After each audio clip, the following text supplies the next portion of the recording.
हम पढ़ रहे हैं आपकी स्टेनोग्राफी का लास्ट वाले हमारे टॉपिक चल रहे हैं जिनमें से एक टॉपिक है हमारा क्रिया। क्रिया को हमने इंग्लिश में क्या समझा?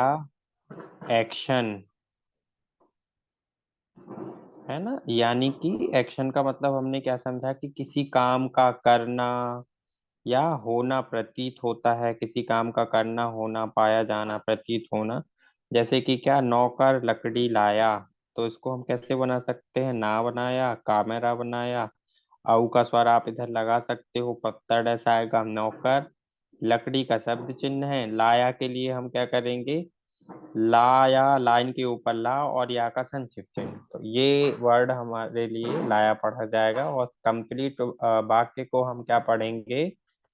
नौकर लकड़ी लाया। तो नौकर क्या हो गया? कर्ता हो गया। कर्म क्या किया उसने? लाने का काम किया। और ऑब्जेक्ट, है ना, जिसको अपन बोलते हैं कि विषय क्या था या क्या चीज लाया, तो लकड़ी लाया। और अब हम आगे चलते हैं और आगे समझते हैं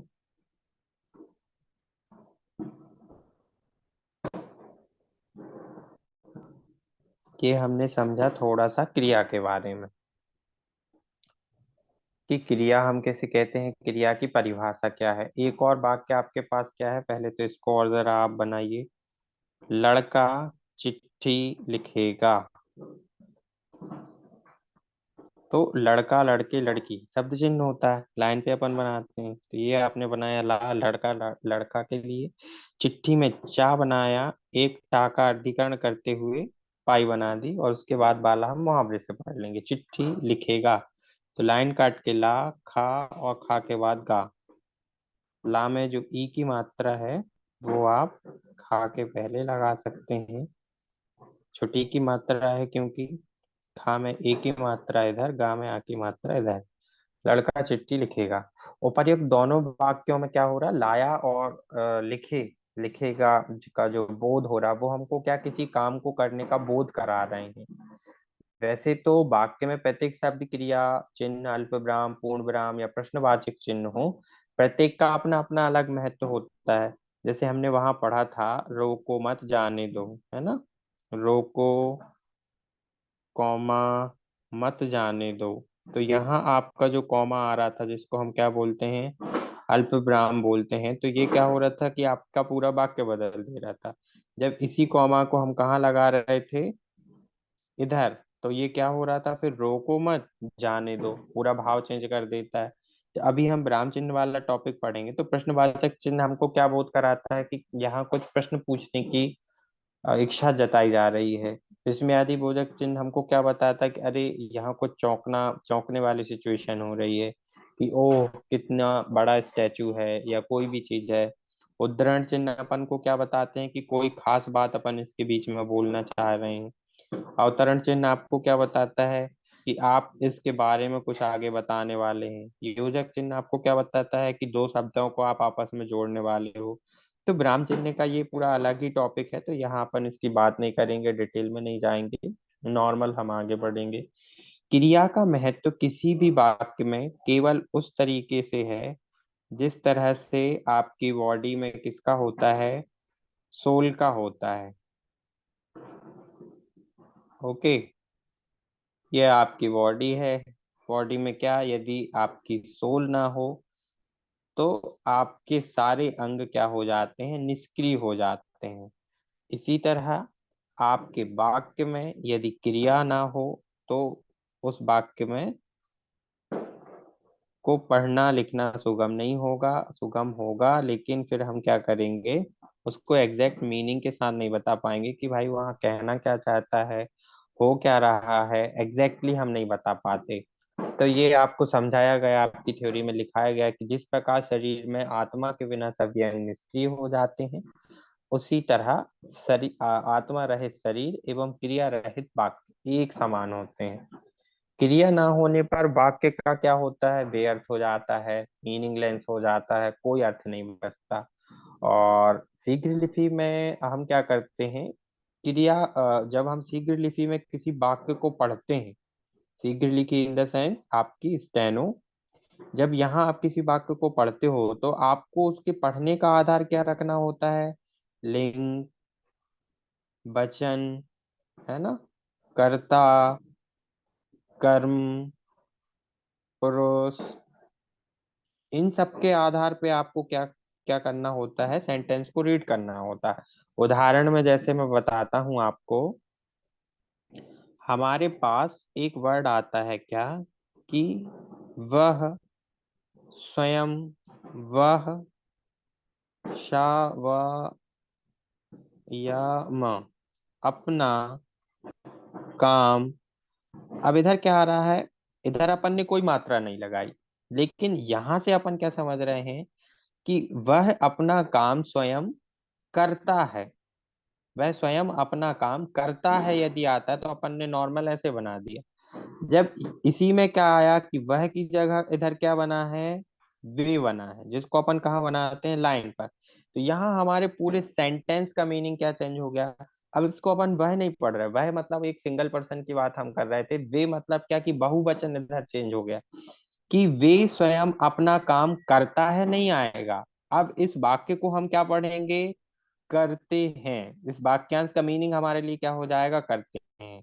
ये क्लियर कहाँ से हुआ आपका? पूरे वाक्य को जब हमने रीड किया, सारे शब्दों को हमने एक बार जोड़ने की कोशिश की, तो यही बात आपसे बोली जा रही है कि क्रिया को पढ़ने का आधार आपका क्या रहेगा? वाक्य में प्रयोग होने वाले कर्ता, कर्म, लिंग, पुरुष, वचन। यहाँ बहुवचन की बात हो गई, तो हमने क्या किया? बहुवचन लास्ट में ऐड कर दिया। और आपको मान के चलिए ये याद नहीं रहता, तो डिक्टेशन में आप जब लिखते हैं और आपने नियम में पढ़ा है कि कोई भी चीज यदि बहुवचन आती है तो आप उसके अंतिम सिरे पर बिंदी रख देते हैं, जिसका मीनिंग होता है कि करते हैं, या ऐसी बात हो रही है कि जहां आपका बहुवचन का प्रयोग होना है। तो आपसे आपको हम क्या बोलेंगे? स्टेनोग्राफर, या हिंदी में हम आपको क्या कहें? शीघ्र लेखक, यानी कि जल्दी जल्दी लिखने वाला, है ना। तो एक शीघ्र लेखक से ये आशा की जाती है कि आप स्टेनो में तो जैसा लिखा जा रहा है वैसा लिखें, लेकिन पढ़ते समय उसको क्रिया के आधार पर ग्रामेटिकली आपको क्या करना है? उसको सही पढ़ना है। क्योंकि लिखते समय आप थोड़ा सा समझिए, जैसे आपके पास देखिए नीचे उदाहरण आपकी कॉपी में लिखे हुए हैं, मैं खाऊं। तो माँ आपने बनाया और उसके लिए खा आप बनाएंगे। खा के बाद जो आ और ऊ आ रहा उसके लिए आप क्या द्विध्वनिक ऐड कर सकते हो? तो मैं खाऊं आप पढ़ोगे, वह के साथ आएगा तो आप क्या सेम बनाओगे, लेकिन क्या पढ़ोगे? वह खाए। लेकिन यदि नीचे आ गया, इसके साथ बना रहा है, तो फिर क्या पढ़ोगे? वे खाएं हो जाएगा। ये चीज आपको याद रखना है। हम खाएं, हम मतलब क्या कि एक जन की बात नहीं हो रही, दो चार जन की बात हो रही होगी। तो हम खाएं यानी कि वो क्या हो जाएगा? बहुवचन। यही चीज आपसे थ्योरी में लिखी गई है, बताई गई है। किसी के लेखक से ऐसी अपेक्षा की जाती है कि वह शुद्ध वाक्य पढ़ने और लिखने में सक्षम हो। वह व्याकरण की दृष्टि से वाक्य गलत नहीं पढ़ेगा। इसीलिए शीघ्र लेखन में क्रिया की रेखा कहती एक सी ही रहती है, एक ही रहती है। तो आपसे क्या आशा की जा रही है कि व्याकरण की दृष्टि से आप वाक्य को गलत ना पढ़ें। स्टेनो में वो लिखने में एक सर से लिखे होते हैं। हाँ जी, बोलिए। सर, ये जैसे ये क्या लिखा है फर्स्ट में आपने, मतलब कि मैं तो खाऊं, उसको तो खाली भी पढ़ सकते हैं ना। मतलब लाइन के क्या पढ़ सकते हैं? ऊपर है खाना है और उसमें द्विध्वनिक लगा हुआ है, मतलब ई का, तो उसको खाई पढ़ेंगे। हाँ हाँ, तो खाई आप बताओ ना, आपने मैं खाई करके कोई वर्ड होता है क्या? सर नॉर्मल बोल मैं सकते खाई हैं। नहीं बोल सकते। आप क्या बोलोगे? मैं खाई कि मैंने खाया? व्याकरण, यही तो आपसे आशा की जा रही है भाई, आशाओं पे खरे तो उतरो, कि व्याकरण की दृष्टि से गलत नहीं पढ़ोगे। तुम खाई, वह खाई, वे खाई, ऐसा नहीं होता। जो वर्ड हम ग्रामेटिकली पढ़ते हैं, ग्रामेटिकली बोलते हैं, शीघ्र लेखक से यही आशा की जाती कि आप उनको सही पढ़ें। क्योंकि साफ बोला जा रहा है कि क्रिया की जो रेखा कहती है वो एक सी बनती है। तो हम खाए तक आप बना चुके हो, है ना, मैं खाई हो गया। यहाँ तो एक्चुअली कोई स्वर भी नहीं लगा है, डायरेक्ट खा से इधर खाऊं पढ़ना है आपको। बट मैंने वो आपको द्विध्वनिक ऐड करके बताया था। वह खाएं, हम खाएं, तुम खाओ, वे खाएं। तो ये आपको पढ़ते समय ऐड कर लेना है सारा। ठीक है, ये चीजें आएंगी, पढ़ने में आएंगी, धीरे धीरे आएंगी, परेशान ना हो आप लोग। फिर अगली चीज हमारे पास है क्रिया की अवस्था। तो अवस्था को हम क्या समझते हैं, एक स्टेट है ना, जो टेम्परेरी होती है, परमानेंट होती है। टेम्परेरी मतलब कि कुछ काल के लिए होगी, और परमानेंट मतलब पूर्ण काल के लिए। तो इसके दो प्रकार अपन ने समझे हैं, एक पूर्ण अवस्था, एक अपूर्ण अवस्था। क्रिया में विषय की अथवा वाक्य की अवस्था विशेष प्रभाव रखती है, अर्थात वह विषय अथवा वाक्य किस अवस्था या किस परिस्थिति में बोला गया है। तो अवस्था दो प्रकार की होती है, पूर्ण अवस्था, अपूर्ण अवस्था। अब नाम से ही आपको मीनिंग पता चल रहा है इसका, जैसे कि क्या, अपूर्ण अवस्था। अपूर्ण अवस्था का कोई एक वाक्य अपन यदि उदाहरण में लेना चाहें, तो इसका मतलब क्या है कि यहाँ किसी कार्य पूरा नहीं हुआ है, अभी जो वो कार्य है पूरा होने की स्थिति में है, अभी पूरा नहीं हुआ है। तो ये दो प्रकार हमने देखे, जिसमें से एक रहा हमारा अपूर्ण अवस्था, एक है पूर्ण अवस्था। जैसे यहाँ कोई बोले कि मैं खाना खा रहा हूँ, अभी अपूर्ण है, मैं खाना खा रहा हूँ, मैं कितना खाऊंगा ये फिक्स नहीं है, मैं कितनी देर तक खाऊंगा ये फिक्स नहीं है। लेकिन पूर्ण अवस्था, मैं खाना खा चुका हूं, तो ये पूर्ण अवस्था हो गई, यहाँ हमको पूर्ण होने का बोध हो गया। फिर इसके बाद जो थोड़ी सी इंपॉर्टेंट चीज है वो है क्रिया के प्रकार। तो यहाँ अपन पढ़ते हैं क्रिया प्रकार में आपको क्या देखना है, तीन प्रकार की ये रहेंगी। पहली अकर्मक, दूसरी रहेगी सकर्मक क्रिया। ये पूरे पूरे आप लोगों ने लिखे होंगे, तो मैं बस समझा रहा हूँ। और तीसरी वाली जो है हमारी, वो है आपकी प्रेरणार्थक। प्रेरणार्थक, अपन को इनके मीनिंग से क्लियर हो रहा है एग्जैक्टली है ना, कि अकर्मक, सकर्मक, इसमें कर्ता का सीधा संबंध कर्म से होगा, इसमें कर्ता का संबंध कर्म से नहीं होगा। ये जो टर्मिनोलॉजी है हल्की सी आपको कहाँ डाउट की ओर ले जाती, पर नहीं ले जाएगी। अपन इस तरीके से समझने का प्रयास करेंगे कि एक ही बार में आपको क्लियर हो। चलिए समझते हैं। अकर्मक क्रिया का पहले तो उदाहरण समझो। तीनों के पेपर सिर्फ उदाहरण उदाहरण बस देखें, बाद में परिभाषा देखेंगे, एग्जैक्टली आपको समझ में आएगी। पहला उदाहरण है हमारे पास, लड़का दौड़ता है। लड़का दौड़ता है, नॉर्मल हमने बात की कि कोई लड़का है दौड़ रहा है। दूसरे में हमने क्या बात की, लड़का मैदान में दौड़ता है। तो अकर्मक में हमने क्या देखा, कर्म आवश्यक नहीं है, लड़का दौड़ता है मतलब कर्ता का कर्म से संबंध होना आवश्यक नहीं है। लड़का कुछ भी कर रहा है, लड़का दौड़ता है, लड़का हंसता है, लड़का रोता है, लड़का खाता है। लेकिन लड़का मैदान में दौड़ता है, तो कर्ता का यहाँ क्या हो रहा है, कर्म से संबंध स्थापित हो रहा है, क्रिया का, सॉरी, क्रिया का जो है संबंध स्थापित हो रहा है आपके कर्म से। मतलब एक स्पेसिफाई आप उसको करके दे रहे हो कि लड़का कहाँ दौड़ता है, तो लड़का मैदान में दौड़ता है। फिर तीसरे नंबर का यदि आप उदाहरण लेना चाहो तो क्या है, पिताजी लड़के से पत्र लिखवाते हैं।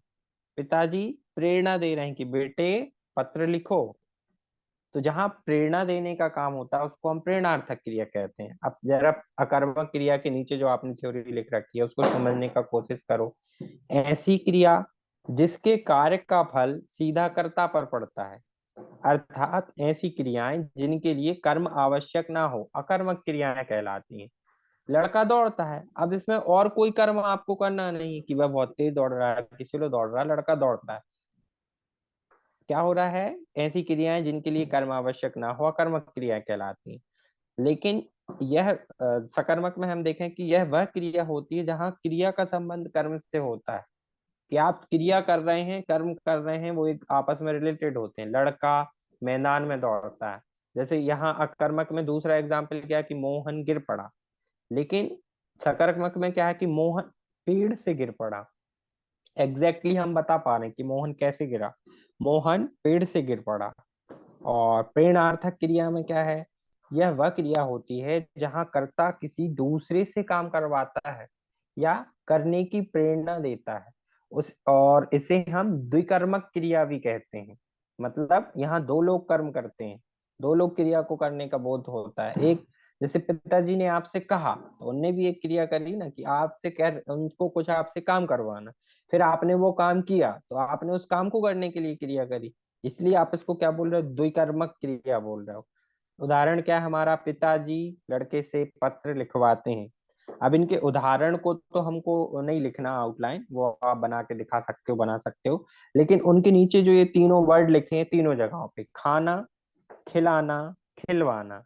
मीनिंग क्या है? खाना मतलब नॉर्मल खाना, खिलाना किसी को खिलाने की बात हो रही, खिलवाना, खिलवाना मतलब जैसे अपन बोलें कि बेटे आप इनको खाना खिलवा दो, तो यहाँ प्रेरणा दे के आप बोध करा रहे हो कि खाना खिलवाया जा रहा है ना। खाना स्वतंत्र है, अकर्मक है। खिलाना, बच्चे माँ को बच्चे को खिलाना पड़ रहा है, तो ये क्रिया हो गई। इधर पिताजी बोल रहे हैं कि आप बेटे को खाना खिला दो, तो ये प्रेरणार्थक क्रिया हो गई, तो वो खिलवाना हो गया। तो इनकी आप लोगों को क्या करना है, थोड़ी थोड़ी सी, मतलब पूरी पूरी आउटलाइन बना के रखना है। तो यहाँ ये ढेरों वर्ड तो नहीं है, बहुत छोटे छोटे वर्ड हैं, इनको आप फटाफट से बना लीजिए। पहला है हमारे पास खाना, तो हमने खा बनाया। खा के साथ हम ना का आंकड़ा बना देंगे, क्रिया वाले वर्ड हैं, और आप ये नियमों में पढ़ चुके हो अंतिम आंकड़े के, कि क्रिया वाले वर्ड में हम अंतिम आंकड़े को बना देते हैं और उसके बाद का जो स्वर है उसको मुहावरे से पढ़ लेते हैं। जैसे कि मारत नहीं होता मारता होता है, मारन नहीं होता मारना होता है, छूता नहीं होता छूना होता है ना। छून बस हम नहीं पढ़ते, उसको पूरा पढ़ते हैं, छूना। तो खा, ना खा के साथ ना का आंकड़ा बनाओगे आप, लाइन के ऊपर बनाया है, प्रथम स्थान का स्वर है। खाना पढ़ोगे। खिलाना में खा में ला बनेगा, ना का आंकड़ा बनाओगे, खिलाना पढ़ोगे। खिलवाना में खा के साथ ला का आंकड़ा, वा के साथ ना का आंकड़ा। तो खिलवा